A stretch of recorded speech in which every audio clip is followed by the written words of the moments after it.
All right, everybody. There we go. Got everybody going. All right. Okay, so here we go. We're going to cover tonight clarifying agency relationships. Okay, that's what we're going to kind of finish up. We got 8, 9. Uh, Probably, what is this? This is Wednesday. So the next two classes, we're going to be doing 9 and 10 tomorrow, and 11 and 12 on Friday. So we're doubling up. Okay, so we're going to be knocking out a lot of stuff in the lectures. Uh, but let's go ahead and let's get started. Can you click on that one for me? Thank you, sir. So tonight we're going to be talking about disclosure policy. This is where we call the 4 Ds. Okay, the 4 Ds. It's decide, disclose, document, and do as you say. We're also going to talk about understanding and developing a company policy, discussing the rules and laws that require written policy and procedures documentation. We're also going to talk about policies and procedures manuals and creating policies and procedures manuals as well. Can you click on that for me? Surely can't be more. It is not. Might help if I turn it on. Go ahead and do that. So, in regards to disclosure policy, of course, decide, disclose, document, and do as you say. Okay, those are your 4 Ds. Okay, so what exactly does decide mean? Well, when you are starting in this industry, okay, there's a lot of people don't know this actually, even agents that are licensed today doesn't know this. There's different types of ways that you can be a real estate agent. It's just like a lawyer. If Ms. Davenport, you go out and you get your law license today, do you have to practice all the laws that are out there? No, you can choose family law. You can choose real estate law. You can choose any type of law that Ms. Davenport wants to choose. Okay? So in that particular situation is Ms. Davenport gets to decide and pick what she wants to do. So say Travis, he comes up to me and he says, Justin, he says, I'm thinking about starting my way that I'm only going to deal with buyers. I'm not going to deal with sellers. I'm not going to deal with leases. I'm not going to deal with property management. I'm just going to do buyers. Okay? And I'm not going to do this whole commission crap, Justin, that you're doing. I want to do it by the hour. So if Aiden walks in, Aiden has to pay a retainer down to me, and Aiden will pay me, and then I bill him per hour for my time. Okay? He could do that. And Aiden, you may say, I don't want to deal with buyers. I want to deal with just sellers. So I'm a listing agent. That's all I want to do. I don't want to do nothing else but listing. And I'm going to I'm not going to do a retainer. I'm going to do a commission-based. And Stefan may come in here and say, you know what, all you guys crazy. I'm dealing with property management. Okay? And I'm going to deal with it from this way. Okay? I'm going to charge a monthly fee. Okay? These are all different types of services that you can provide. But some other things that you have to look at in these situations is if your broker, now remember, you're sponsored by your broker. So if Travis is representing buyers only, and Aiden, you're representing sellers only, who's your broker still? You. Me. I'm still your broker. So while y'all may use that method, and y'all can do it, what might possibly happen if I have agents that are representing buyers and sellers? There's that potential here, the intermediary. Because Travis may bring a bunch of buyers that are wanting to buy your listings. They want to come in and he wants to buy your listings. Well, as a broker, I need to figure out how am I going to handle this matter? Okay. Sub-agency. How are we going to deal with sub-agency? Are we going to end up in that situation? Are y'all going to, in regards to sub-agency, are we going to show properties outside of our office? There is some brokers, they just won't show properties outside their office. They only show the properties in their office. So if you want to buy Aiden's listing, guess what? You got to come and work with an agent in our office. Okay? So it's a sub-agency. There also can be exclusive, like we said, a buyer or seller agent. They can also be non-exclusive sales agents. So the agent for either, but not for both the same transaction. Or they can just be a non-agent. Okay? And just not being an agent, they can end up being a property manager. Or maybe they just want to be a consultant. Okay? Sometimes that happens. But again, there are, of course, advantages and disadvantages to each one of these methods. Okay? One of the key things about this is the information about brokerage services. Okay? So the information about brokerage services is this document important, Miss Linda, by any means? Is the IABS important at all? Yes. Travis says no, and he's licensed, so he's right, Miss Linda? No, he's wrong. Why's he wrong? Who needs it? Who needs it? Why's he needed? As Justin said, something about cover your age. You know what? That's right. You like you was stirred up. You got to end up what you got to do here. Do you really need to give Miss Davenport an IABS? Just think about those trees you're cutting down, man. We don't need to give her that paperwork, right? I'll send her over email. You send her an email. Yeah. So in that situation the IABS is very important. It's extremely important, okay? Because what it states is it tells Miss Davenport, number one, Aiden, who's your brokerage, what brokerage you're with, who's the broker that's over that brokerage. If you have a team lead, who's your team lead, and then who you are. So what happens? It gives Miss Davenport all the information that she needs to do if she what? If she gets mad at you, okay? If she don't like you or she gets upset at you, she knows right off the bat who's the team lead, who's the next person in charge. If Miss Linda's licensed, guess what? She's the next person in charge. So Miss Davenport's going to call Miss Linda. And if Miss Davenport is not happy with Miss Linda, who's next in line? Me, the broker. Okay? Yeah, and if Travis is his lead, yes, Travis could be in there too. Travis can take all the complaints. Oh, all complaints go to Travis? That's okay, right. Okay. She's just tired of me sending them on her. So the key thing in this situation is, by the way, Miss Linda, it's all that debt you owe him. He's just returning the favor to you. I just had that too. Somewhere was like that. But in this situation, is like it says, it's imperative that you give this form. Now, you see this bullet, or this little dash, the first dash here? Very important. Very important. Okay? When you have first substantive dialogue, you have to give an IABS form. So let's play this out. Let's see here. Miss Leela, are you on tonight, madam?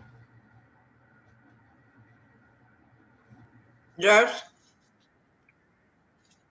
I got a mouthful of food, but yes. No, you're good. You're good, Miss Leela. I'm going to come back to you. You finish eating, girl. You finish eating. We're going to go to Gary. You can ask me. I'm okay. Sure. I don't want to interrupt dinner by any means. But real quick, Miss Leela, let me ask you this. Do you think in any shape or form, say that I call you, Miss Leela, and I call your office, and I say, Miss Leela, I want to know, is 123 Main Street, is it still currently for sale at $200,000? Do you have to, at that time, if you're an agent, do you have to give me an IABS form, do you think?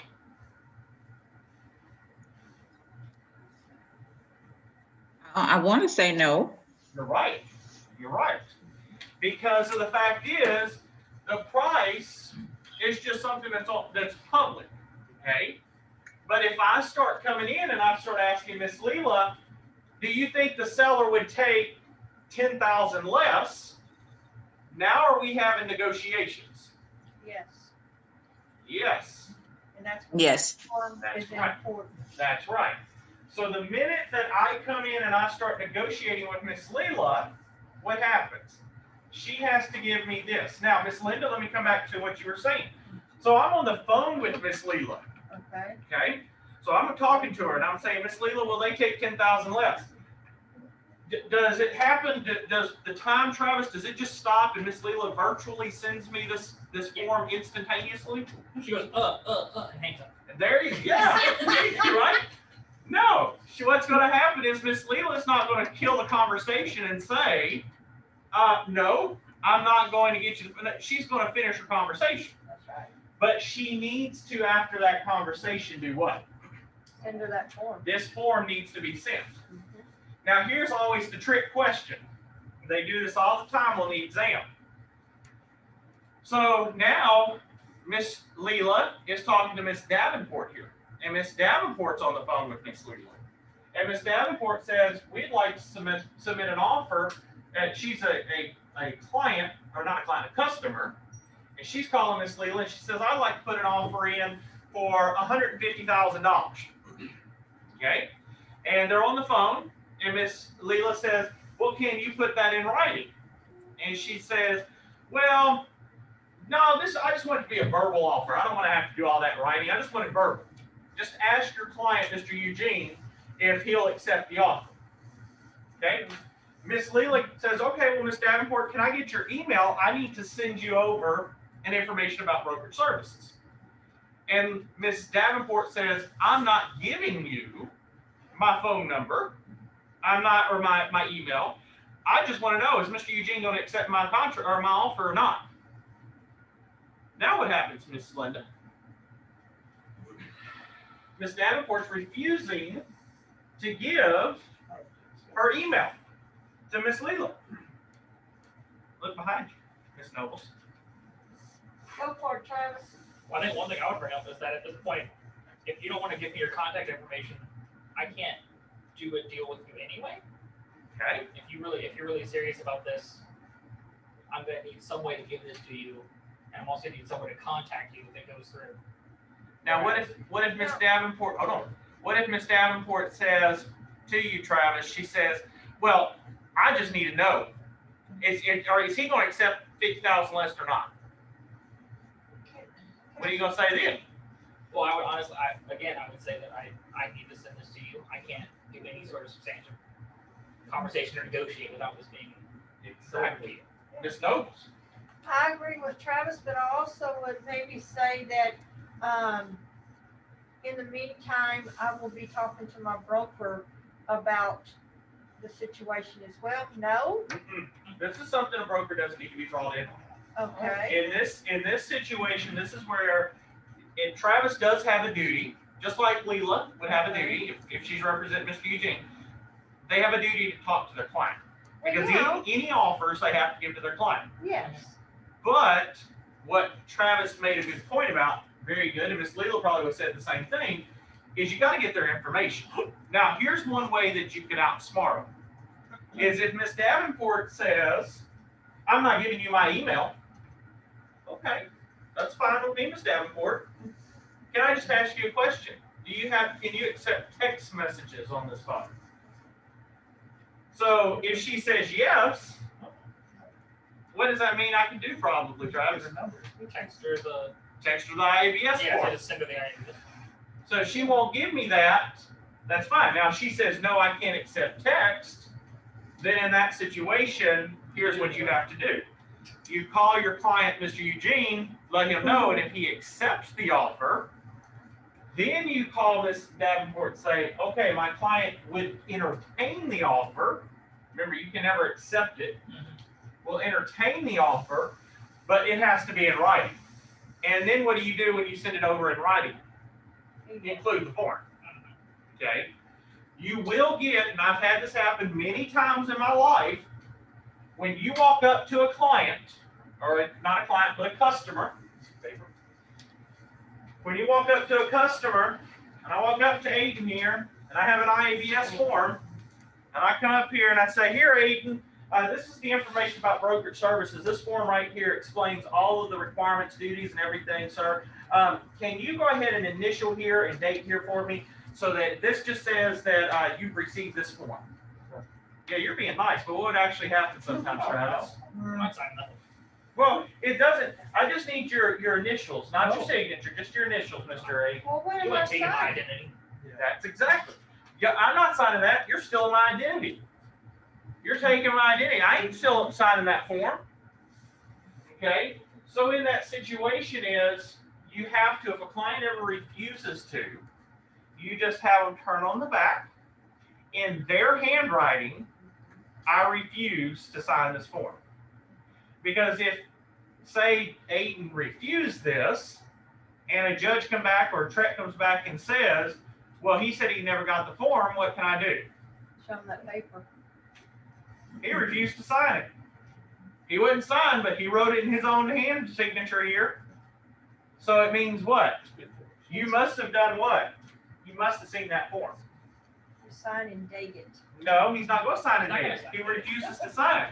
Oh, he refused He to refuses sign. to sign. Okay, So you put it in writing. okay, And so he's going to write, I refuse to sign this form. okay. I misunderstood. You're good. No, I'm just saying. Okay. So again, the key thing though on the test is it's at the first substantive dialogue. Now, does that mean that, say for example, Garrett, he goes over and he gets a phone call. Say he's sitting here in our office, Miss Linda. Garrett's sitting here in the office and he picks up the phone one day for us. And he answers it and it's Mr. Darren on the phone. Oh, jeez. And Mr. Darren says, yeah, I want to know, is 123 Main Street, is it available? And Gary, what are you gonna say? Does Garrett need to immediately send over a IABS form to Darren right that second? No, because what's he doing? He's just inquiring. Yeah. He's just inquiring about the property. Okay? So the way I always thought about it was that you can give facts, but you can't give opinions. Exactly. If it's available, yes or no, that's a thing you can find out. Exactly. But whether they would take an offer or not take an offer, that's Now you you have to be like, well, I think they would, or I think they wouldn't, or whatever. Yes. If you get into, I put it this way, when you get into negotiating, the minute that somebody says, well, do you think now they need the form. Because now we're having substantive dialogue. I personally used to, when I used to practice a lot, I used to keep this form copied, a ton of them in my car. Because the fact of the matter was, anybody that asked me about real estate, I handed out like it was candy. Okay? We had an agent like that one time. They hand it out like candy. But the key thing in this situation is you have to make certain that that's fine, because it is actually smart, because what happens, your phone number's out for everybody, okay? But in the key situation as well, you have to make certain that it's really only required for substantive dialogue. It also informs the consumers of choices regarding the broker's role. Tells the consumer what they can expect of the broker, okay? Now, I will tell you, depending on what firm and what brokerage you go from, there are plenty of brokerages, just going to be honest with you, there are plenty of brokerages that promise you the world. There are some brokerages, and I've heard these brokers tell me this before, they're not so much worried about keeping quality. They want quantity. Everybody's going to eventually get their real estate license, so I'm just going to steal all of the agents that I can and have a bunch of them and charge them to death.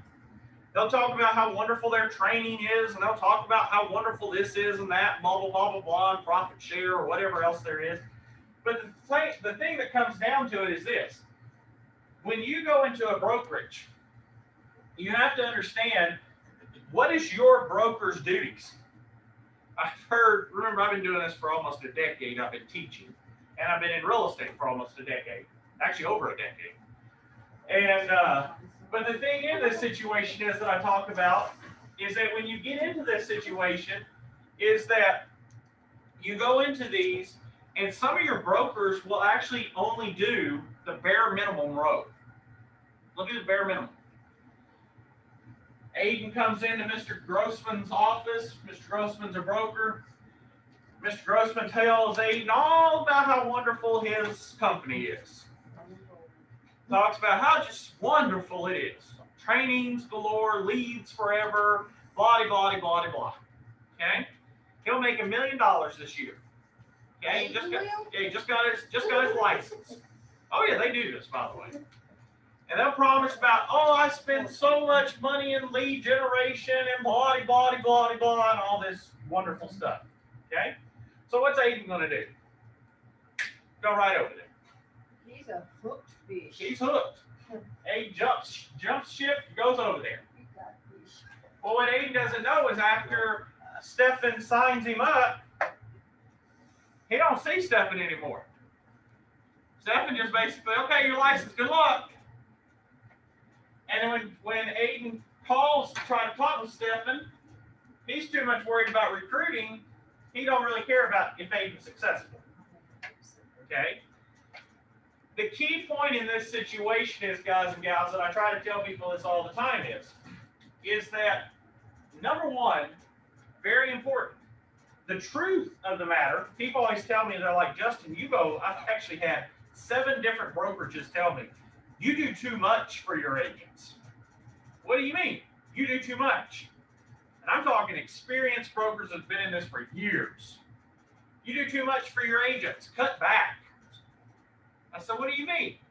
You're always available for them. You're never out of your office. You're constantly giving. They own their own business. They need to be paying their own fees. I was like, no. It sounds like someone trying to undermine you because you're so good at what you do. So they're trying to make you look bad. That's exactly what it is. It's exactly what it is. Preach. But the key thing Good one. that comes into this situation is, guys and gals, I'll just be honest. The reason I do so much, and even Linda and even some of my own agents say I do too much. And the reason it is because, guys and gals, I've been where you are. Ms. Davenport, I know what you're thinking right now. You're like, holy crap, this is a ton of information. And how am I going to do this? Am I going to pass this test? Am I going to get through this? Maybe I just should go on and just enjoy retirement. Just don't do it. Right? You know? Okay? My dad's back there shaking his head too. My mom's thinking it. Okay? I guarantee there's a lot of you listening online. I've been there. I remember when I first got sponsored. Not my second broker, but my first brokerage. No joke, y'all. It was a big brokerage. I went in, I signed with them because they lured me in with a 100-0 split. Got lured into them. The next thing you know, it was like, you get all of this stuff for only $250 a month. And so me thinking, man, I got my license. I got my license and I'm active. Guess how many sales I did in the whole year and a half I was with that brokerage? 0. None. Not one. Because the fact of the matter is what? They weren't there. They just wanted to recruit me and get that $250 a month from me. That's all it was. Get that $250 a month from Justin. I finally went with another brokerage that was, ended up, he was very much involved. He trained me, helped me get to where I'm at. And every time I called, he answered. Great guy. One of the best brokers I've had. Learned a ton. But from him, I learned so much because the fact is, it's what got me into it, was always said that I want to make certain that I'm not out there competing. That was the only difference that me and him had a difference on, was he competed against me. If I'm competing against an agent, even a broker, if you're any broker, if you're competing against your agents, do I have time, Travis, to really sit down and talk to you if I'm out there trying to hustle business? No, you're the last person on my mind. Trying to make your own money. Exactly. I'm trying to make money, so I ain't got time for y'all. So it's very key in this situation that your broker, whoever you choose, does not just do this minimum. That's what the whole IADS, it gives you the minimum row of the broker. Not the maximum, the minimum. Okay? Can you get the next one for me? So this is the older version here. Okay? Mr. Grossman, can you pull up the new one real quick? What you can do is actually double click this They here don't look like that. and just type in Texas information about brokerage service. Insurance and all kinds of stuff.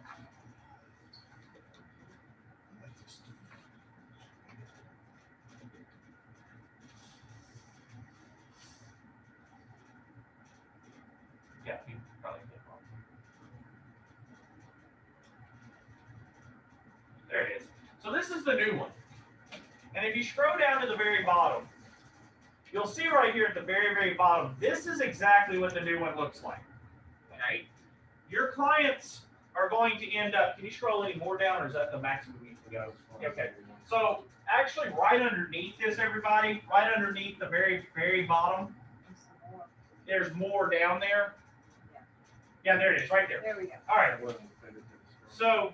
you see this part right here where it says buyer, tenant, seller, landlord initials? This is where your client must end up. They have to end up initially. Okay?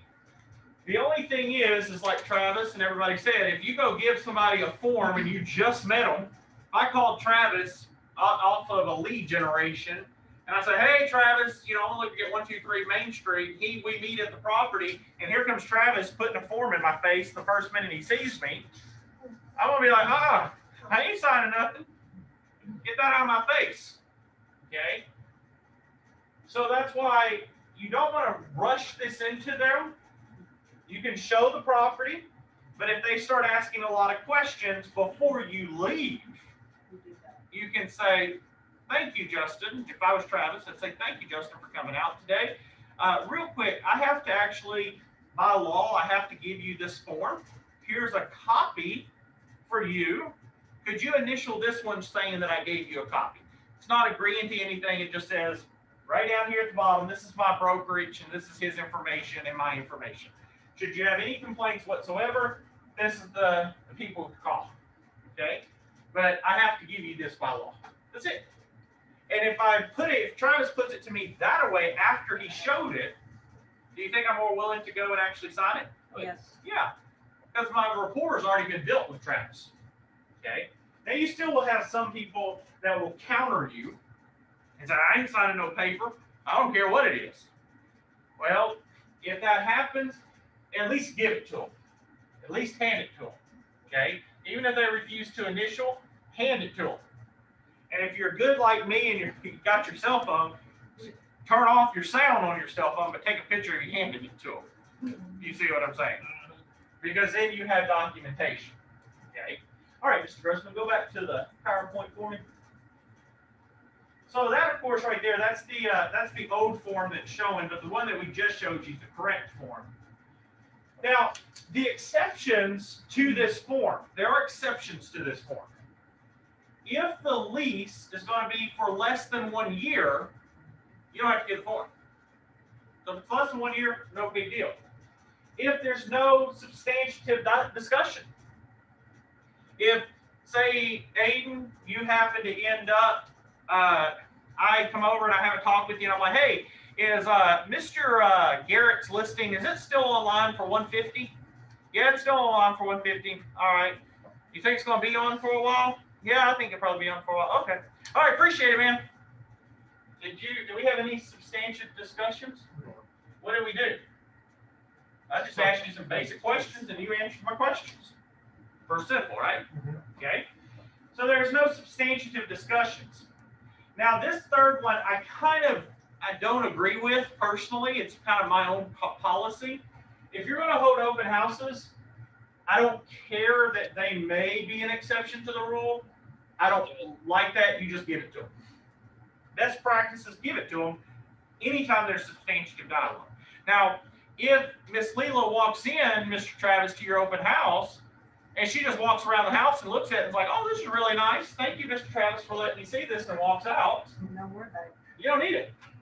Okay? Y'all didn't talk about anything. Okay? So in that situation, yeah, you wouldn't need it there. But it's only when there's substantive discussions. Now, it also meets parties already in a contract. So if the party is already in a buyer representation contract or a listing contract, it's not really required. But in my office, guess what? It is. Because of the fact is, Ms. Linda can tell you, and I tell y'all this all the time, CYA. Yep. You want to be more polite? CYB. Okay? What's CYB, Miss Linda? Cover your booty. That's right. Okay? You cover yourself. Because, let me say this and I'll let you have it. Mr. Aiden, one question for you, sir. Do you want the government Trek over here breathing down your neck? Why not? They're the government. You don't want them coming in, the licensing agency, breathing down your neck, asking you questions? Nope. Why not? I'm an American citizen. I'm free. You're freaking. I love it. No, you don't want the government asking you questions. Miss Linda, you used to deal with audits. And I bet Miss Davenport, you probably have, and Miss Leela probably has. Most of y'all probably have dealt with audits. Are those fun? No, you lose a lot of sleep. It's a lot of problems. And let me tell you, Miss Leela and I know exactly. Miss Leela, you want to go before the Texas Licensing Board for Counselors? You ever want to be sitting in that hot seat? No. Hell no, I've had to deal with a boy before. I don't ever want to see those people again. I just know the hell. So yeah, you don't want that. Trust me. Y'all don't want that. That's the last thing that you want to have is to be before the licensing board and them questioning you. Because let me tell you, the real estate commission, they're sitting elevated and they're looking down on you. And they're like, Travis, why did you not give, not Travis, Aiden, why didn't you give Travis that form? Where's the proof? We didn't see it. Where, who, what, when, why? You want that, Aiden? No. No. It makes you feel like crap. Yeah, yeah, they will. Some of them will actually make you cry. That's right. You don't want that. You probably feel like you're in an interrogation room. That's right. Exactly right. That's right. And let me tell you, Aiden or any agents that you're with your brokerage, doesn't matter. Guess who gets to sit next to you? You do, probably. Me. If Trek gets called, guess who gets to go with you? Me. So when Trek is grilling you, guess who's next? You. Me. Because you failed your Because duty. why ain't you watching your agents? There you go. What kind of agents you got over there, Justin? What kind of crap you doing over there? What kind of trainings you giving them? You see? So in these situations, you have to make certain by all means that you are fulfilling. That's why you always want to have more documentations than what? Less. Okay? And let me tell you, it ain't like court where your attorney can come in and object. No, they get to grill you. And I mean grill you. Okay? So again, you want to make certain that you don't get to that point. That's why you want to try to disclose everything. It also meets the party represented by another licensee. Okay, these are some of the exceptions or exclusions to it. Miss Linda, were you going to say something? I have a question. Yes, ma'am. Here recently, I hear a representation form or something or whatever. Buyer representation? Yeah, what is that? What is that? Yeah, what is that? And That's when for when do you're you- representing a buyer. Okay, when do you actually present that to them? When do you present it? Yes. You should present it as soon as possible. As soon as you can. However, like we said just a minute ago, just on this form we were talking about, people don't want to do what? They're scared to sign one piece of paper. And not even sign initials. You think they're going to sign a 9 or 10 page document? Nope. That says they owe you money? No. Nope. See a problem there? Especially when they know around the corner, there's Mr. Grossman, who'll show any property you want and as many as you want, and he don't require no documentation. That's not true. That's because you don't. There was too long of a pause there. He's like, that's not true. I didn't do that. But by all means, yes, by all means, guys and gals, you got to understand that Mr. Grossman, he wouldn't do that. But that's what happens. They will say that. I've had it happen before. I went out to a person. I said, well, before I can show you anything, I need this to be signed. And they're like, I ain't signing that. There's another agent that I just saw a house with that they didn't require it. Why do you require it? Because I do. I do require it. Okay? So by all means, you will have people at some times that will end up saying, to the fact of the matter is that, well, hey, you don't require it. Why do you? Well, it's because I'm professional and Aiden isn't. No offense, Aiden, but that's what it is. Hey, get your act together. Yeah. But again, you don't be rude about it, but you say, Aiden may not, but I'm not going to take the liability risk that Aiden will. My risks are limited. Okay. Also, Aiden, do you like working for free? No. Okay. Free is not allowed in this office. Yeah, free is not allowed. I promise you. In regards to the disclosure of agency status, you have to disclose that to the other party in the transaction, to another licensee. I've had this happen before. Client ended up saying, well, that's my client. No, it ain't, girl. That ain't your client, that's mine. Well, they called me. When did they call you? They called me on Sunday. Okay, but they've been in contract with me for a month and a half. And how did they call you? Well, they ended up, I was walking around and I happened to see them and we talked and then I gave them my card. Yeah, you approached them. They did not call your sign. So you were not appearing calls, I was. Okay. You sometimes have to stand up to that. Okay. And if I know for a fact that we're going to win it, me as a broker, I'm going to go all for it. But if I hear that Aiden is slipping and he ain't doing his job, I'm not going to go to bat for you, Aiden, because I'm going to look like I got egg on my face. I'm sorry, I'm not going to go. I refuse to. Okay. I remember working for a lawyer while I was going through school.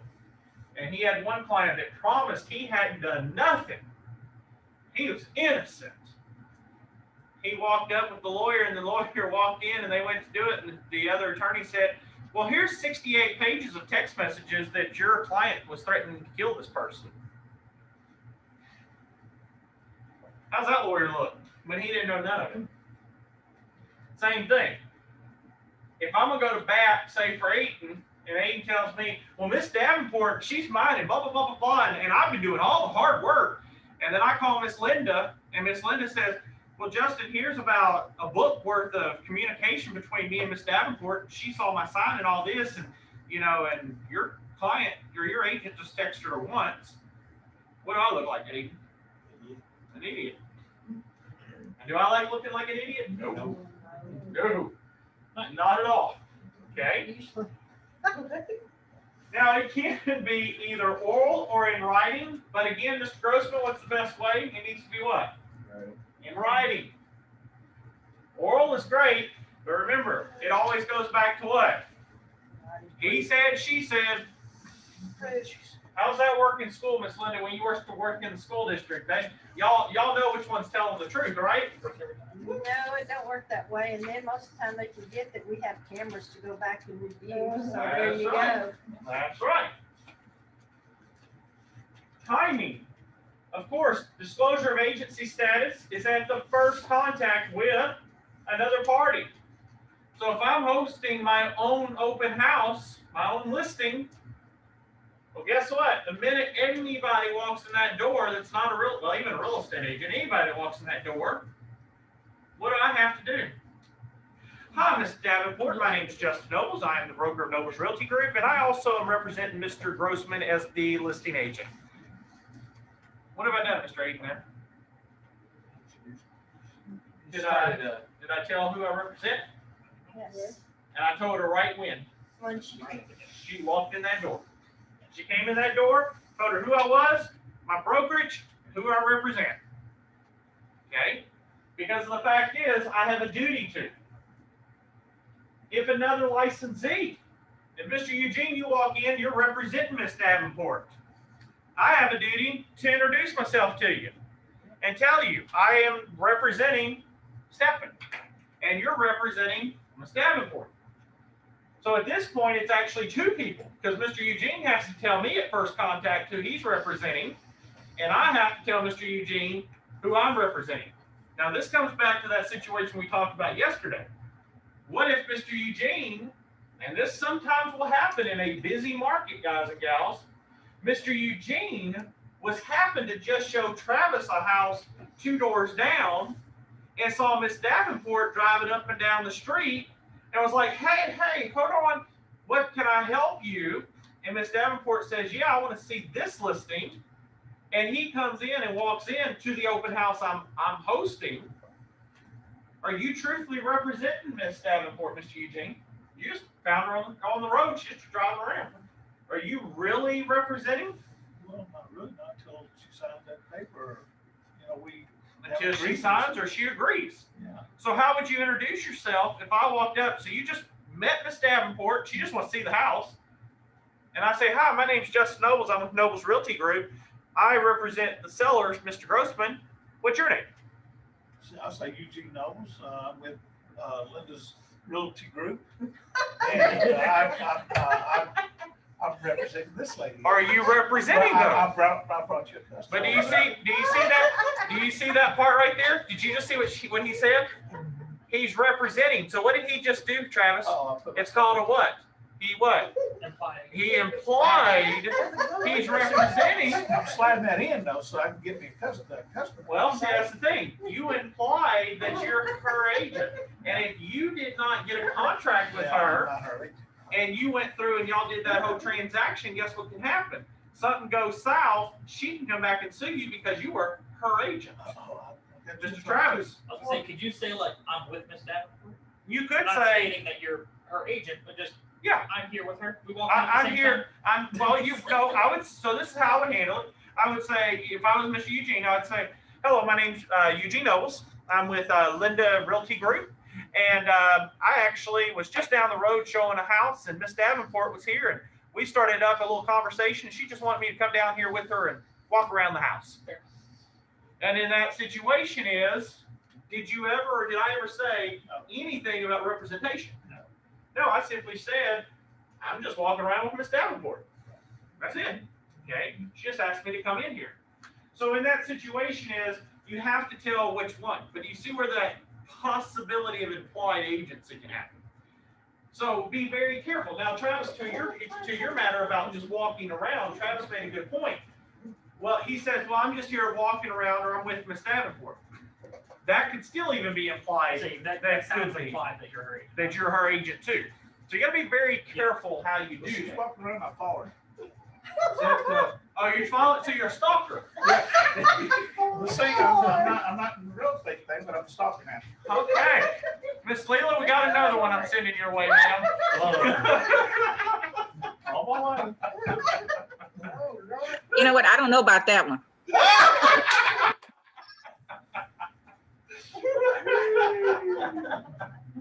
So by all means, you got to go through this in these situations. And like I said, you gotta be full disclosure, but also at the same time, if you're not actually representing that person, you got to go into this situation and you have to make certain that you're making it clear enough that who they are. It's very key. Okay. Now, another thing that goes into what we just talked about is the consumer must make a decision. And this is where we continue with that discussion. Miss Davenport, Mr. Eugene, before you even come to the open house, you should explain to Miss Davenport the two options. You should tell Miss Davenport, I want to tell you the difference. I can go with you here, and if you just want me to kind of get basic information, I can and share it with you. But if you want my opinion and you want some of the background or the good information, then I need to know, would you like me to be your client? Mr. Eugene, can you, though, ever choose this for Miss Davenport? Why not? She's the one got to make the decision. She's the one that's going to be funding it, so. she's Yeah. gonna be the- She's got to be the one that tells you Yeah. that I want you to be my agent. Yeah. If I could, hey, you're my. Yeah. Wouldn't that be nice, Travis, if we Oh, just yeah. go around, okay, you're my client, all of y'all my clients, okay? I got you. Everybody wants to meet. Yeah, wouldn't that be nice? Oh, yeah. Y'all go right ahead. I will not work for Travis because I'm in debt with that one. But see, the thing is that the consumer has to make that decision. I want 25% commission. 20 off of Linda's deals, right? Yeah. So the IABS, of course, helps with that decision. Okay, it provides that. The broker can also use visual aids. Okay, that's where the listing presentation comes in. Okay, I'll tell you, I talked to somebody the other day. Having the old school binder with your presentation Oh, Lord, here we go. That's fine if you're dealing with an older client. Yeah.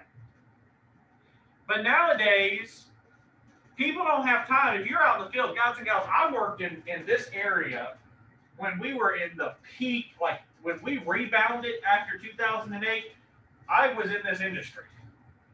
Y'all, you don't got time to go grab your binder from the office and come back out and do a listing presentation. You got minutes to convince a client, okay? You can use visual aids. The best visual aid is this. One of the simplest ones. Aiden's like, man, I can't ever get, talk to my clients or give them kind of a background of what the IABS is or what this is or what that is. Well, all you do is this. Aiden, you got like 10 minutes that you can make a YouTube video? Yeah. Okay. Then get a YouTube video and sit down and throw some stuff up and put it on the camera and do a Zoom link and record it and then make a YouTube video and share that YouTube video with everybody. So if you're out there in the field marketing and you run into Miss Davenport, instead of you having to tell her the whole thing, what can you do? Hey, Miss Davenport, here's you a quick video I want you to watch real quick while I try to go get us scheduled for showing. So what happens? She's being occupied getting the training while you're doing what? The showing schedule. Well, you better hope your client can work that internet thing too. Well, if it's a link, you just click. Yeah, it's a Well, link, some you click people it might and not pop. even know how to click it. Well, See Miss the part that's Nobles, blue? Click it. They could be colorblind. Miss Nobles, we're hoping that most people are more technologically advanced. Okay, now Okay. don't start about the book and the paper and the calendar. So in the situation is yes, you can set it up where a client can click and boom, it starts recording. Okay. Oops. There's also the comparison of consumer services, and this is what this is. I always loved this chart, and I used to have this actually printed out. It's been a while since I've used it, but this is the easiest way. Imagine if you ended up, Mr. Aiden, you put this on your video. And so while you're scheduling and showing, you're sitting here and you're explaining. So Ms. Davenport, if you ended up, if you're just a customer with me, you're only going to get accountability and just some basic disclosure of facts. Of course, I'm going to be fair and honest with you, but all the rest of the things you're not going to get. Well, the reason I love this chart is it's got these check marks. And everybody likes what? When they see check marks, what do they want, Travis? The one with the more check marks. The one with the more check marks. The more it is, the more I get out of the deal, right? It's a psychological thing. So what happens is Aiden, if you provided this nice little chart, what happens? Now Miss Davenport's like, I don't want to be just a customer. When Mr. Eugene, he just talked to Mr. Eugene and he's getting all of this. Well, I want what Mr. Eugene got. I want to go with this, Aiden. How do I become your client? And then what do? Well, Ms. Davenport, here is a buyer representation or a listing contract. Okay? So it's a good way to market yourself. Okay? Because people like to see these things. Another one also is penalty for failure to disclose your agency status. Say Mr. Grossman, he just goes in and Miss Linda, he's going to meet you to show you a house, and he just gets the house. There you go. There's the house. Never know when you're done. You done yet? I would go Done up to yet? him and say, what the F is your problem?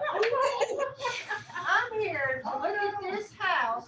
Why aren't you showing me this house? Because I want to know about. I want to play video games. I don't care what you The want door's to do. open. The door's open. Go No, look. no. I want to play video games. What firm do you work for? I sure would call them real quick like. Noble Realty. That's the Linda Realty. Right? That's Linda Realty there. Well, guess what? If he does that, what did you just say? You're upset? You want to talk to the brokerage? Yep. And what else? You probably are going to even talk to who? Track, aren't you? Probably. Because you're going to say he don't need to be licensed, That's right. which then can lead to suspension or revocation of his license. Yep. Okay? See, a lot of times real estate agents, new ones, that's what they do. They'll come in, I open the door. I say, all right, here's the house. And then just Wait a minute, I got a question. Get back here. find a spot and just sit down, play on their phone. I had that actually happen once with, I went with a friend. Yeah. And she was looking at a house many years ago. Mhm. And it was really, Yeah, that's what It was- happens. it The was like, agents- we felt like we were not needed, they were not interested, or they did not have any time for us. That's what happens. The agents end up in that situation. They get very complacent. And what's sad is this: the more you show a client a house, the less and less interest you have in showing that client a house. And that's where you end up, you face this. I've been there before. I've shown 50, 60 houses. You get to the 50th house and you're just already, just getting a phone call from them, you're just done with them. That's right. You just don't want to deal with them. I know that. Mm-hmm. And so you go over there and you just come open the door. All right, Miss Linda, go on and go look. Golly, I don't want to be here. This woman, all she does is take her time. That's all it is. Travis, I know, I got eyes behind my head. I see you. I just got it covered up, but I remove my hair and you don't know it. But, and guys, we've all, myself included, we've all been there, okay? And so all you want to do is find the nearest little bar stool and just sit down, just let them walk, and let them do their stuff. But here's the thing, is they look at it from this situation. You're their agent. You're representing them. Let me tell you, I've had it where I've shown houses on crutches. I've shown houses with migraine headaches, the worst I've ever had, where I take 4 ibuprofens and can't break the headache. My doctor one time was like, take 4 ibuprofens and 4 Tylenols. It was so bad. I was in pain. And I still went and showed houses. But the key thing is that if you're not doing your job and you're not showing it to them, remember, you have a fiduciary duty. Okay? You have a job. You have to end up, guys and gals, you've got to go in and you still, even though you're doing your part, you still have to basically disclose your agency and still represent them. Okay? You have that requirement. But if you fail to disclose, again, you can be suspended or revoked. Now understand, it may be either written or oral, but the burden of proof comes on who? If I tell you, Mr. Eugene, hi, Mr. Eugene, I'm Justin Nobles with Nobles Realty Group, and I represent Stephen Grossman, and I get sued or the state comes in, I still got to prove that I told you that. And how can you prove oral submission? Very difficult, unless what? Unless they record you. on Unless your it's cell phone. recorded or a witness was by. Yep. Okay. So disclosure of non-agency. Sometimes there can be a situation that you're purchasing or selling your own house. A lot of agents think, well, if I'm selling my own house, I don't have to disclose anything. Yes, you do. If Aiden is selling his own house and he's a real estate agent, Aiden's got to tell him that he's a real estate agent. Why is that? Why is that important, Miss Linda? Why does Aiden have to tell them that? Because he has the experience of an agency. He has experience, but what also does he have? He has the MLS. Yeah. He's got more control than a normal person without it. He's got some powerful tools behind him. So he has to disclose that so that that person knows maybe I need to get an agent, okay, to level the playing field. You also have to disclose ambiguous situations, okay?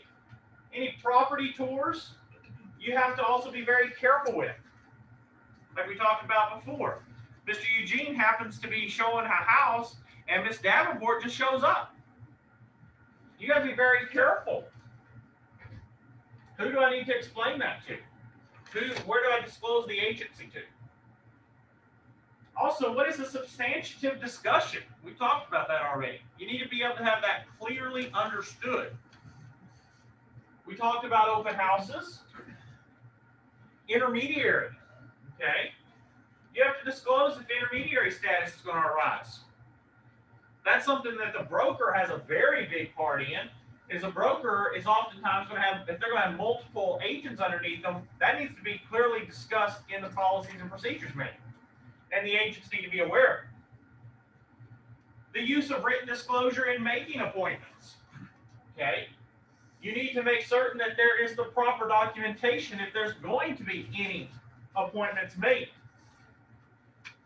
Now, this is my mother's, or Miss Linda's, favorite section. See, in real estate, there's 3 words we use. Location, location, location. Okay? In my mother's terms, our office manager, it is documentation, documentation, documentation. And more documentation, And why do you say that, Miss Linda? What's so important about documentation? because we have to make sure we have everything in order and that we have everything ready on time, because time is of essence, because if we miss a time frame, we can be in a lot of trouble. We could delay. See, here's the thing. Mr. Hayden, how's this gonna work? All right, you're Trek. Okay. And I'm you. And I'm sitting here before you, Mr. Trek, Okay. and you tell me, I'm Aiden, and you say, so why didn't you meet the deadline on the option period? Well, I got busy. What are you gonna tell me, Mr. Trek? Well, that ain't gonna cut it. But I got busy. Well, I had homework. too bad. Clint, you're done. But I got homework. Just done, so. But my professor, Miss Davenport, said I had to do my homework. Oh, skip your homework. Hey. You see a problem here? Do they care about excuses? No. No. They don't. Trek does not care about your excuses. Because why? You're representing somebody. You're like an attorney. You're held to the same standard. They don't hear your excuses. None. Zippo. They want solutions. You screwed something up, you're going to pay for it. You're going to pay for it. License suspended or they'll revoke it. Okay? So again, it's very important, Miss Linda, for what? That we have all. Do you need the- copies? Yes, Why do you need copies? to make sure, one, I go over those copies to make sure everything. But is wait a filled minute, out. Miss Linda, just hold on. It's so when Trent comes to me and they go, "Where's this?" I can go, "Here, I'll talk to Linda about that." There you go. That's Yeah, Miss Linda's the one, right? And I'm gonna say that I have a senior moment. Yeah, uh-huh. Travis. Okay, let's Trek, she had a senior moment. Do you care about that? No. Say, I'm sorry, Miss Well, Linda. forget you then. So wait a minute, Miss Linda, help me out here for a minute. What? Okay. Now, Mr. Grossman was supposed to get you a copy of that disclosure, but he had to go out of town. I really don't wanna hear excuses. But Mr. Grossman had to go out of town. He I went to go don't have care. fun. I don't care. He went to go play video games. I don't care. I have emailed you, I have called you, I have texted you. You had 3 notifications. I want it on my test at this time. But he wants to go play video games. I don't care. Grow up. Man, she's mean, Mr. Grossman. You're liar.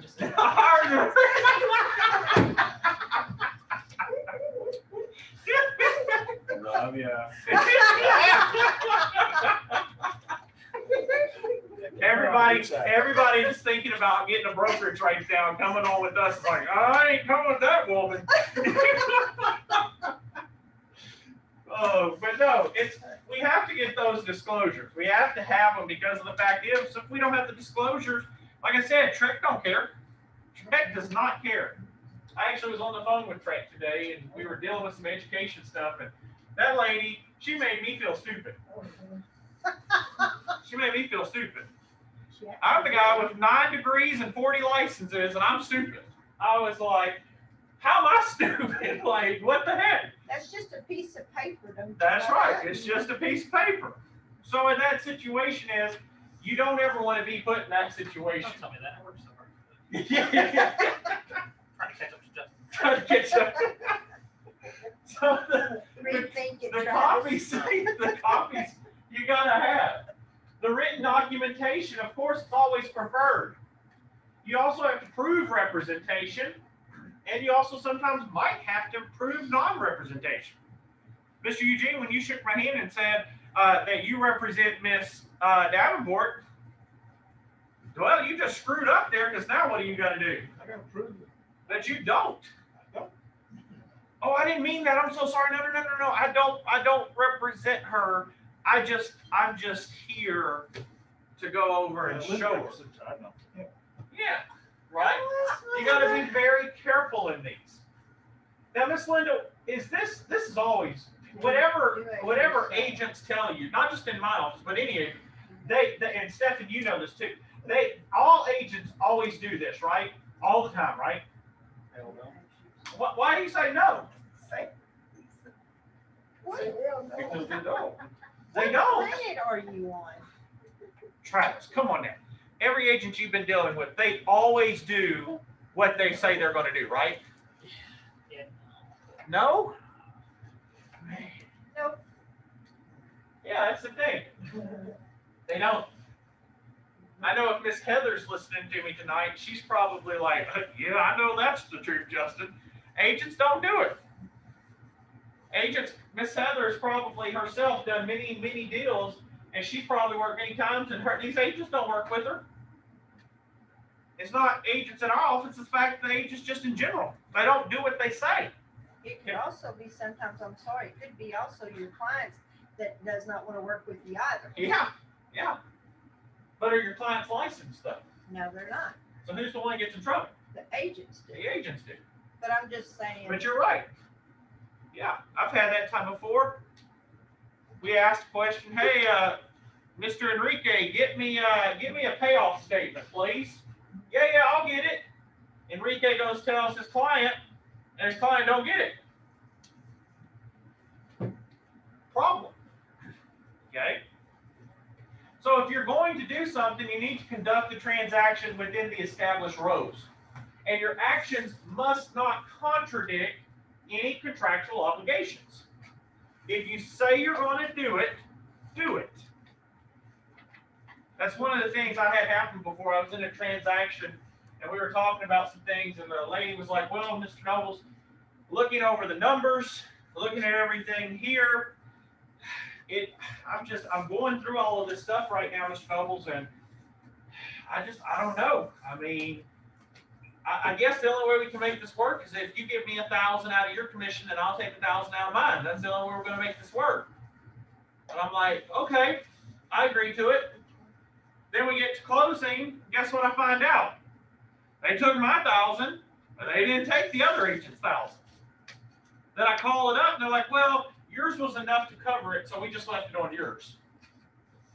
That's not how this works. You got to work together.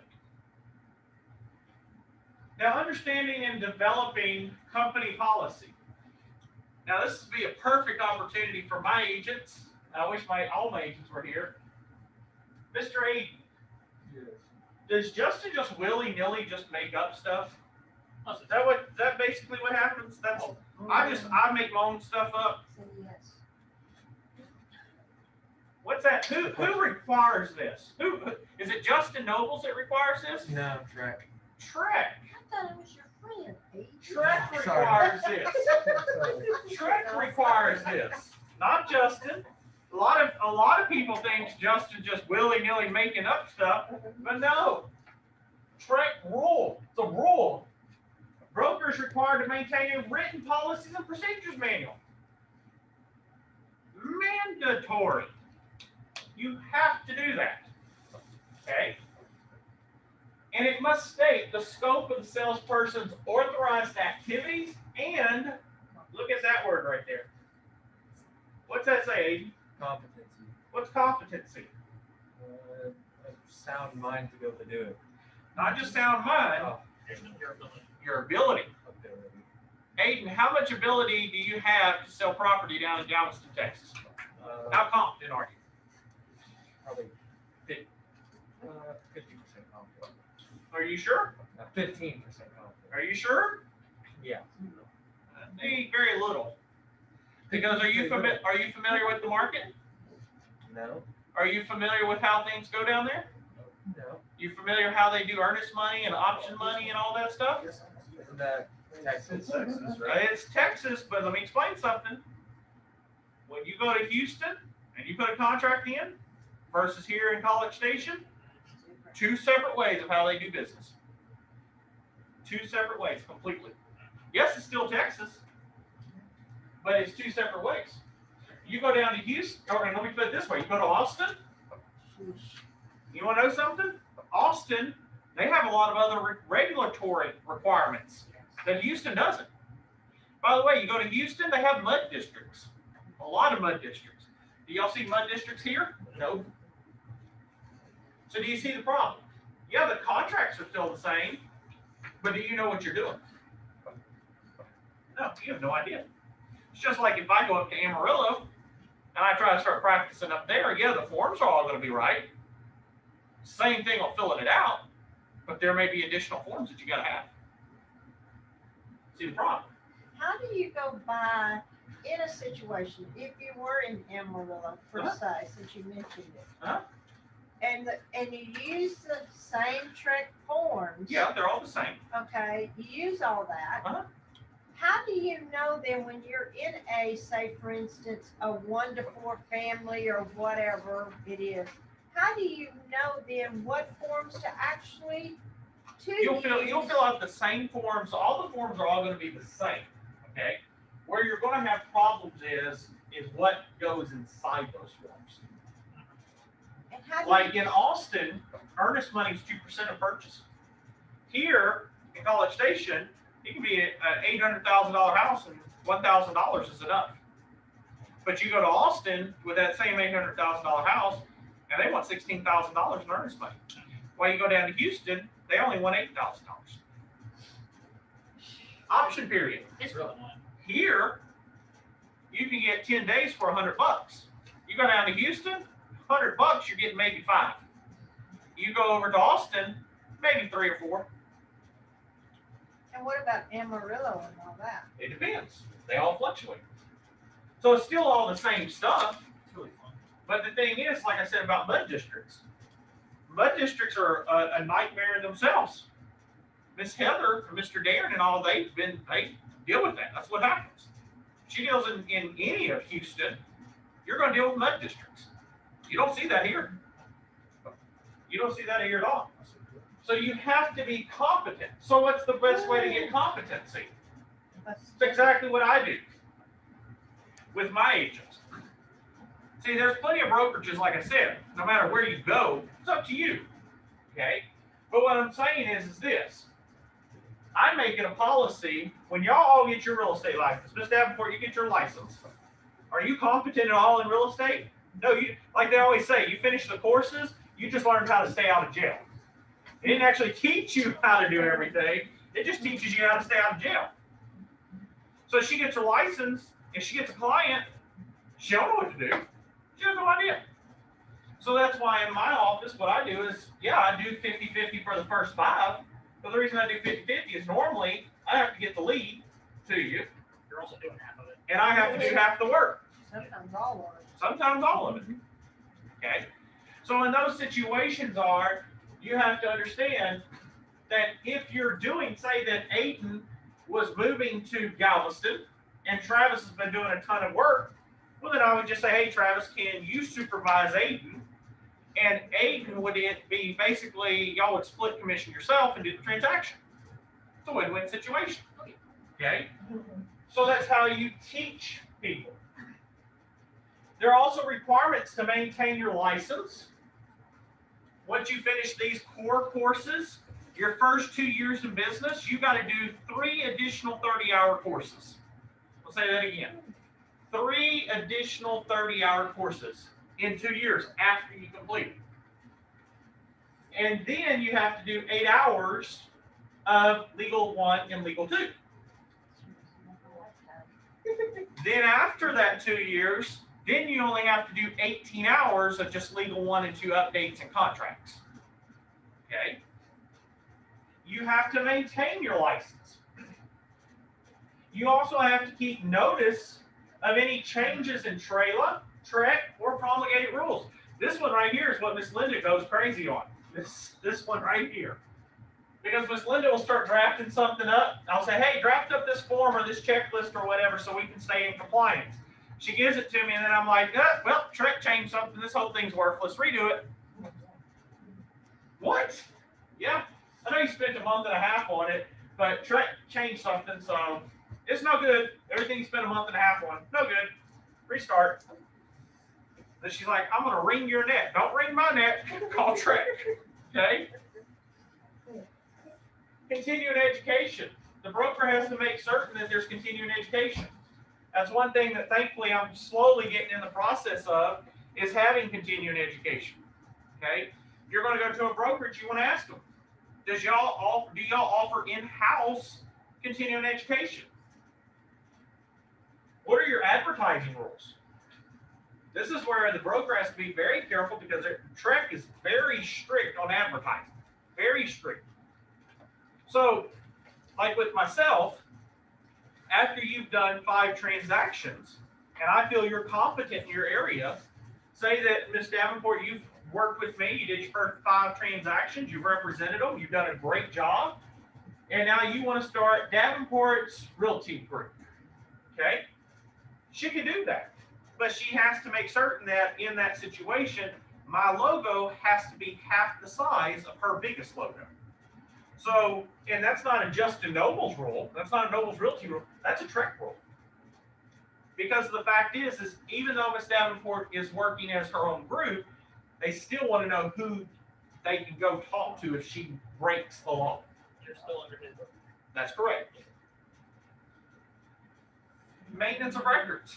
This is that key one. Miss Linda knows this one. We have to maintain records. Oh, boy. We have to maintain a lot of records.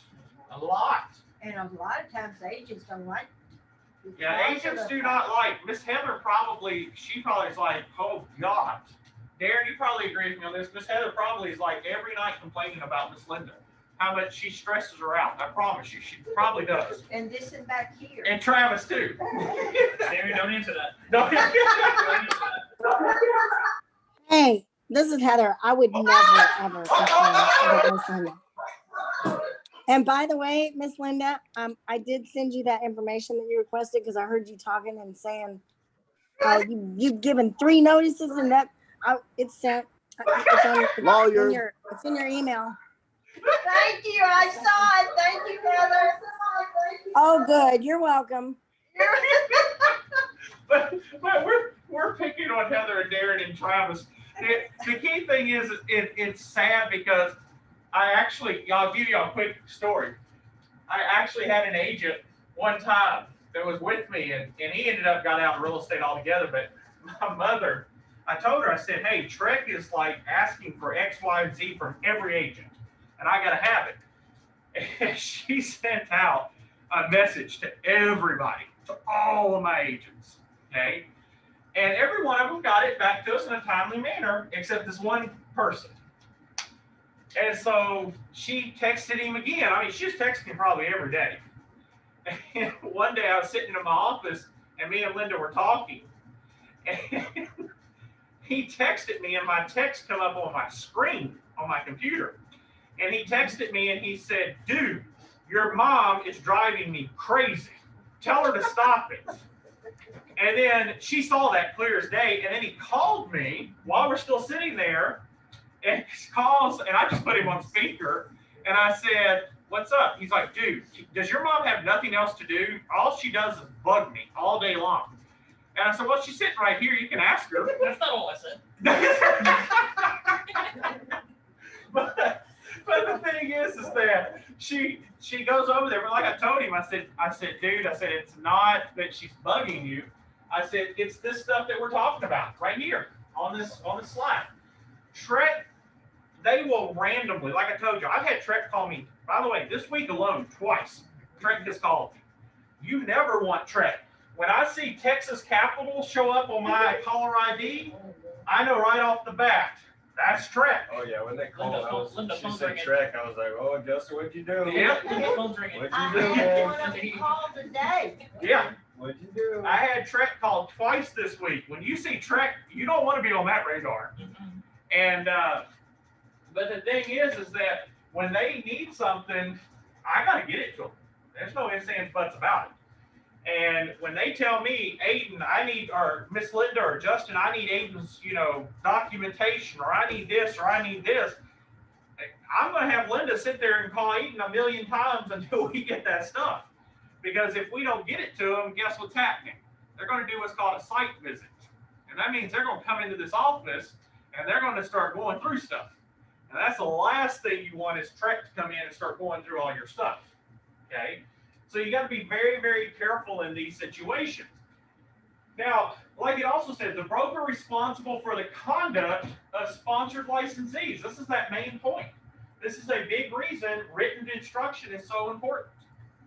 It's not the fact, and let me explain something. Every agent, like I tell Linda all the time, and we talk about this, I've been an agent. I've worked in it.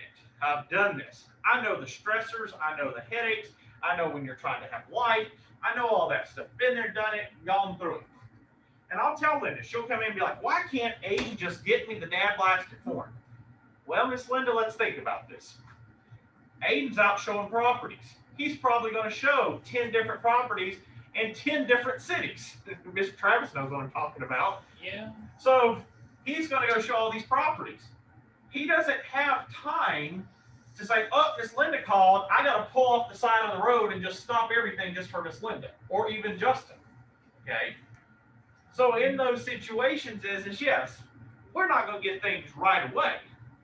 But if we give Aiden a week's notice, then there should be no excuse.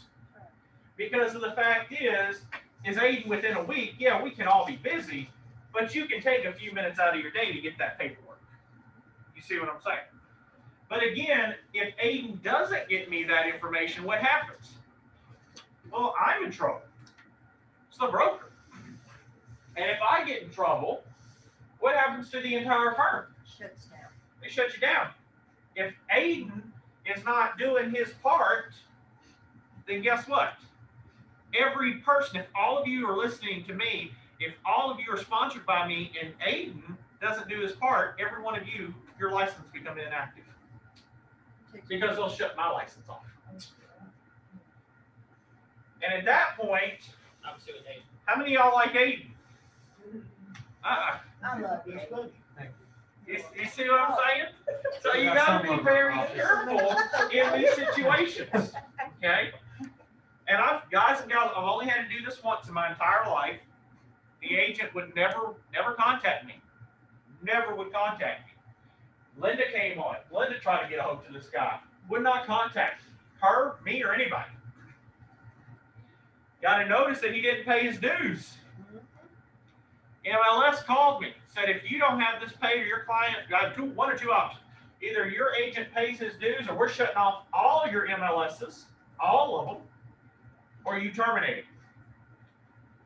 That was the hardest choice for me because I don't like firing people. I like to give people second, third, and fourth, and fifth chances. Linda will tell you that. And I said, nope. And Linda won't. She's like, nope. Because I was even like, maybe if I could come up with the money and pay it. And Linda was like, nope. It's not how this works. You got to terminate it. And I had to. I had to terminate them because my duty as a broker is to all my agents, not to one. Okay?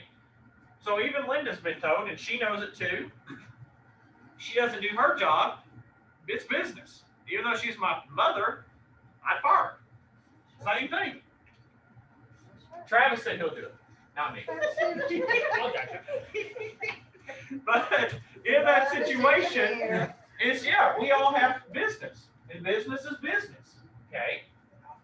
So what are the phases in developing a policy? Miss Linda knows this because we just updated this not too long ago. Well, first thing is you got to review your choices, your agency choices. You have to review your advantages and disadvantages of each type of agency. And let me say this, by the way, there are some brokerages, no joke, there are some brokerages, they only will deal with buyers. So if Abe, you want to come in, say with Linda's brokerage, and she only deals with buyers, and you get a listing, guess what? You can't get it because Linda's already chose she don't deal with listings. There are brokerages, they only deal with commercial. That's it. They don't do nothing else. There are brokerages that only do property management. There are brokerages that only do leases. You have to choose what type of brokerage. My whole thing was let my agents choose what they want to do, and I just sit there and support them. I think that's the best way. Because then in that situation, everybody has their own opportunities, their own chances to make it in this field, and I just help them, and I guide them. Okay? You also have to decide what's your market. What market are you going to be in?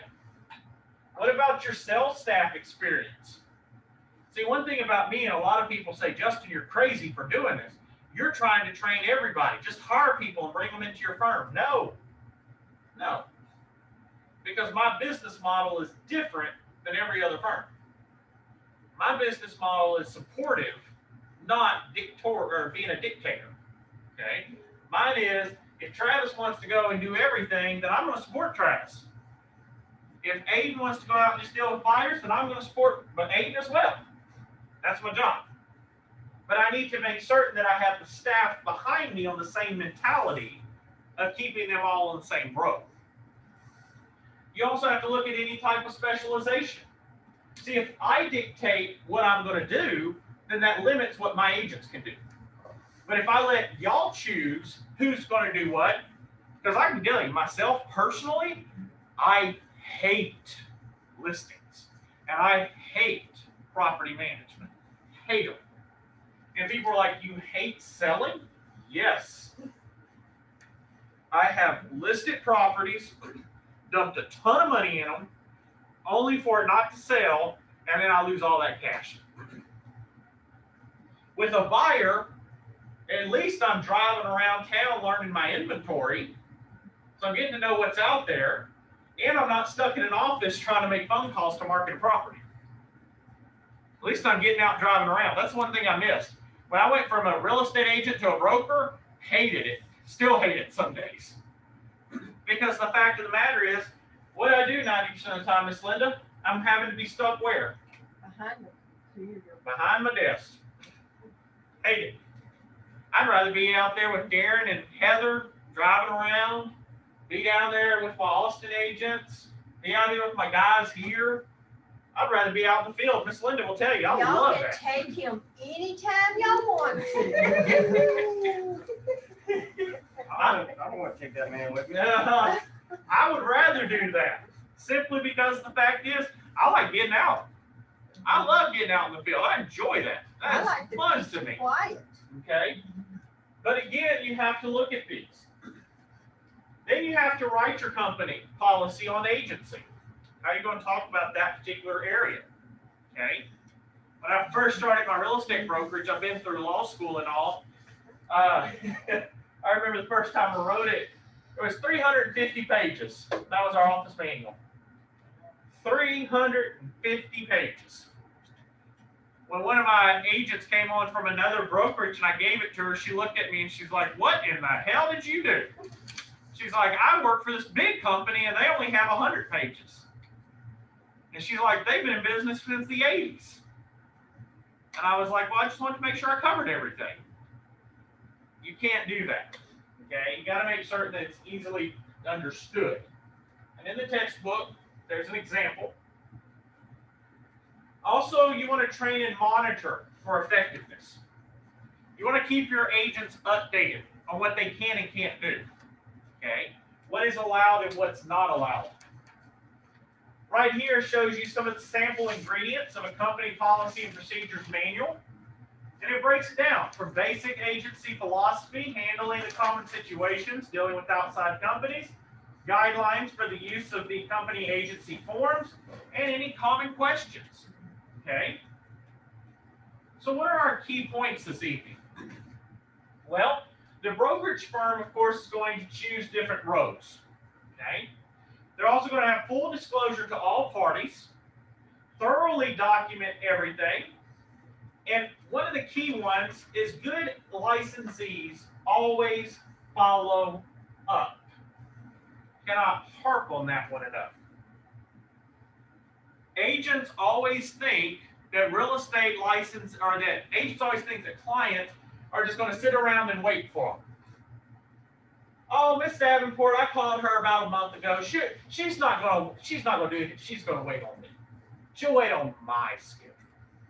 Is that how that works, Miss Davenport? No. You wait for Justin? No. Heck no. She's like, you lost your mind, Justin. I ain't waiting on you. She ain't gonna wait on me because she's gonna come tell me and I'll put you That's on right. calendar. She gonna come tell you Miss Linda, and Miss Linda's gonna be come chasing me down and say, what the heck? Call her back. That's right. Okay? So in that situation is, licensees always follow up. I used to, when I was a real estate agent, I used to make it a habit of mine. It was a habit. I'd call. I would end up, if Miss Davenport was my client, I would call her once a week. Hey, Miss Davenport, how you doing? Doing good. How's things going? Doing well. Did you find any properties or you got any questions? No, I'm doing good. Okay, well, I'll call you next week. And if she didn't want me to call next week, what would she tell me? Justin, you're calling me a lot lately. Can you call me maybe ever so often? Okay, well, what about once a month, Miss Davenport? Sure, that works for me. Because things like that, your client feels that they're important. I try my best. I'm not successful, but I try my best to at least interact with my agents at least once a month. If I can't interact with them, I have Linda interact with them. Why do I do that? Well, the reason that I do that is because, number one, I want my agents to know that, number one, I still think of them. Number two, they know somebody in the office is at least, they're thought of. They're not forgotten. Because I've got agents here in town that I don't see. And they're right here in town with me. But I try to make it a mark that I call them. Okay? Because of the fact of the matter is if I call them, they know that I'm thinking of them. Actually, one agent yesterday, I hadn't heard from in a while. I texted him. I said, hey, man, how's it going? You haven't heard anything. You've been on my mind. He was like, dude, I'm going through some stuff, and I'm glad you called. Just that interaction is very key. Okay? The firm should develop clear written company policy, of course, in regards to agency, and also how to handle common problems. Miss Linda always uses this, doesn't she, Travis? Talk to the broker. Talk to the broker. Talk to the broker. No, I don't. Right, Travis? Travis, you behave He's yourself. smiling back there.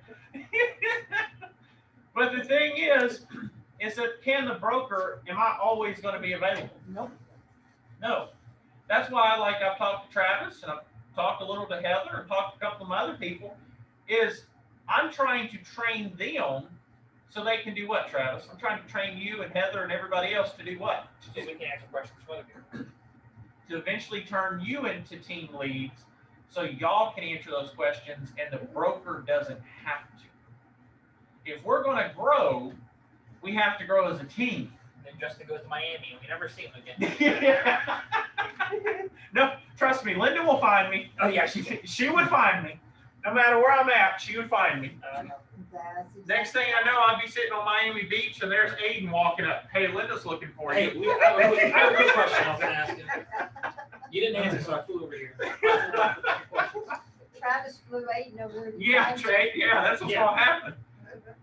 Hey, Linda's looking for you. You need to get on the plane with us back. Yeah. Okay, you made it, let's go. Exactly. Exactly. Again, in your brokerage, always develop the brochure for outlining your firm's agency's options. Use simple and clear statements. And our first thing that we're going to start with, Mr. Grossman and Mr. Travis, come on up here with me tonight, please, sir. Yep. I'm going to actually let y'all two take the control of the wheel like we did last night. Same thing.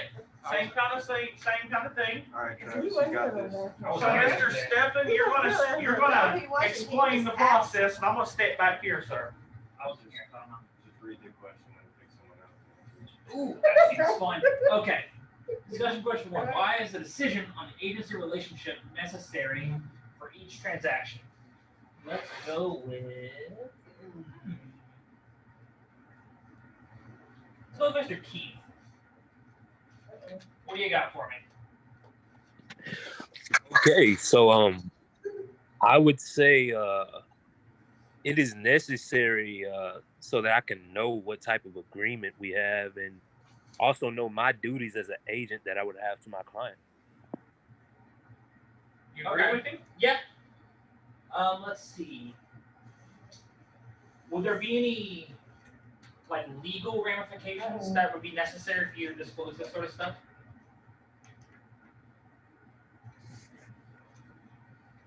Could you repeat that? You're a little fuzzy. Oh, sorry. Would there be any sort of like legal like ramifications on why you would kind of need to disclose or have this discussion?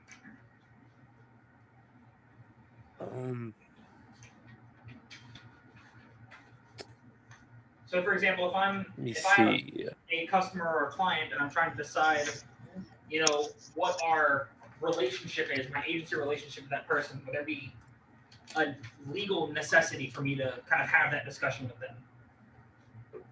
Yes, definitely. Yes, it would. Yeah, because like we were saying earlier, you don't want to have that implied agency that comes back to bite you. You kind of want to have that discussion to start off so you know what you kind of are allowed and are not allowed to tell them. Good. Okay, gotcha. All right, Stefan, who's next one? When is the best time to discuss agency with the seller or with the buyer?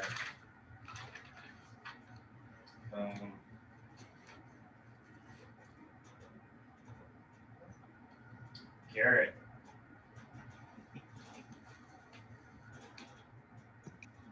I would say once they start asking like questions other than, oh, is this, trying to think how to word it.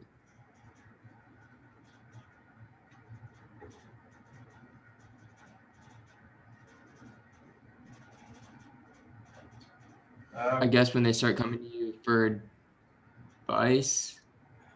Okay. Now remember, we were talking at the first substantive dialogue. So any back and forth with the person, substantial dialogue. At first contact. At first contact. So Garrett, in that situation, the key word there is best. You want to make certain that it is the first time you sit down. If you're with the seller, the best time to discuss it is when you're sitting to doing a listing contract or your listing presentation. If it's with a buyer, you want to do it when you first meet with that client, maybe at a property. That would be your prime time. Does that make sense, Garrett? Yeah, so you wouldn't discuss it like if they just came up to you and said like, oh, you're a realtor, and then like now if you're are there houses for sale in the area? Now, if you are right in that situation, you're not going to tell them that because they're just asking you basic questions. You see what I'm saying? But yeah, if you're at a house and you're at an open house, you would want to tell that buyer at that open house that you represent the seller. If you see what I'm saying. But if somebody, you're sitting at Northgate and you're hanging out with your buddies, and somebody's like, "Hey, man, you got any properties for sale?" You could say, I'm selling some properties at 123 Main Street and I'm the seller's agent. But if they just say, "Hey, are there any properties for sale?" You don't have to disclose an agency because there's not an agency in that situation. That makes sense? Okay, yeah, that's what I was making sure. Yeah. Yeah. All right, Travis. Thank you, sir. Okay. How useful is the golden rule? Who is my client and what services must I perform? And who is my customer and what services can I perform? Let's go. Enrique, are you there?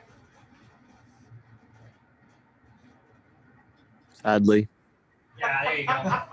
That's the enthusiasm I like to hear. Hey, by the way, Enrique is also from Houston, so y'all are good friends. Oh, okay. Yeah, so who is my client and what service must I perform? So I'm assuming if they're your client, you have a contract with them that's either being you're listing their house, or you have a buyer's agent contract. Is that what it is called? The buyer's representation. Yeah, that one. So And then who's my good? okay, so what I was gonna say is, oh, things are happening. I'm doing something. I'm doing something for you. There you go. That help you out there, Mr. Enrique? Yeah. Now, who's your customer? What do you owe that customer, Mr. Enrique? What can you do?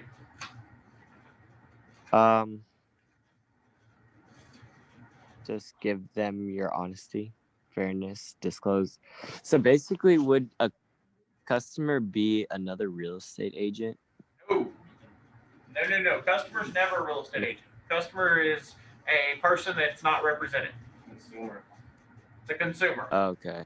Yeah, a customer would be like if, let's say you or Eugene or somebody just called me up randomly and just kind of was like, hey, you know, is there anything for sale in this area, or what's going on over here? Can I buy a house that's this much or whatever? That's just your customer because there's no substantial conversation. You're just kind of going back and forth and you're talking to them and you would like to help them, but there's stuff you can't say. You can't, you know, you don't have a confidentiality agreement to them. You can't have full disclosure with them, and you can't negotiate with them on, you know, what your opinions and what you think the best option would be. Yeah. So a customer is just somebody who kind of comes up to you, or you meet, like, you know, if I'm at a coffee shop, you know, and somebody walks up and just starts talking to me because they, you know, see a logo or whatever, that'd just be a customer. A client would be somebody you have an agreement with, and you actually have representation with them. And so the best way to kind of think about it is a customer, you have limitations on what you can do and what you can say. Whereas a client, you have requirements that you have to do and you have to say.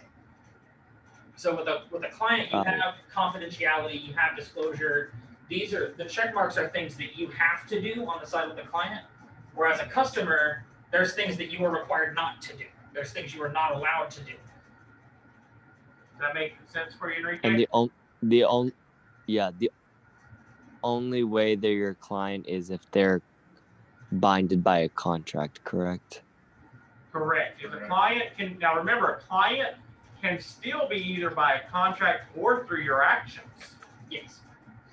So, like where Mr. Eugene went over earlier and said, "This I represent Miss Davenport," when they don't represent each other. There's no contract. There is an implied agency that he does represent her. Thus, she is a client by law. My mom is looking to buy a house.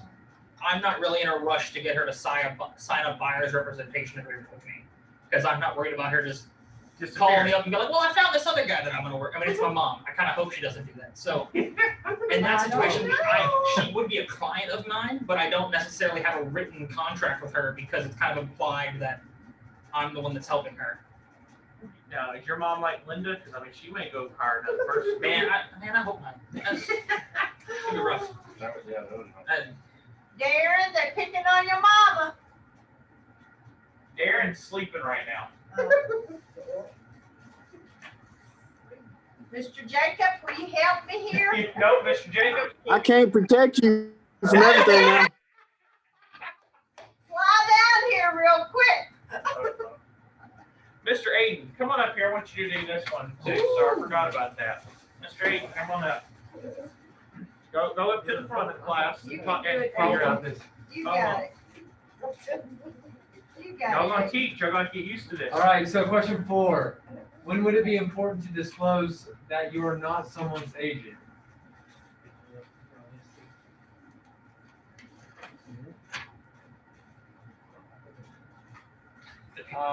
Colton.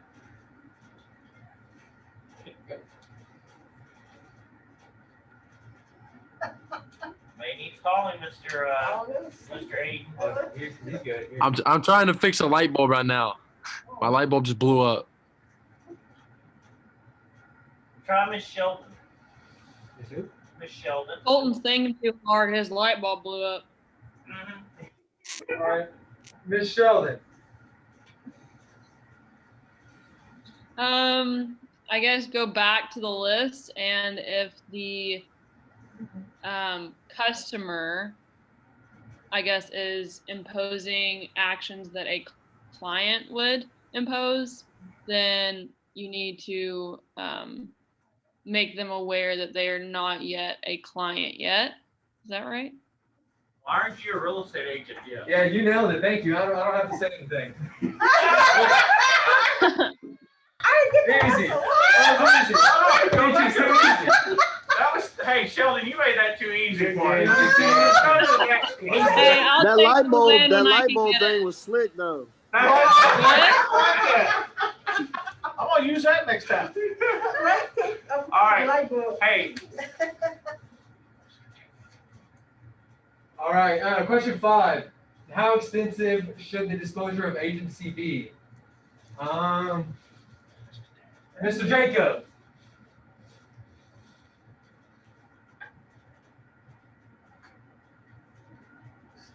Yep. I don't know. So you don't know? Yep.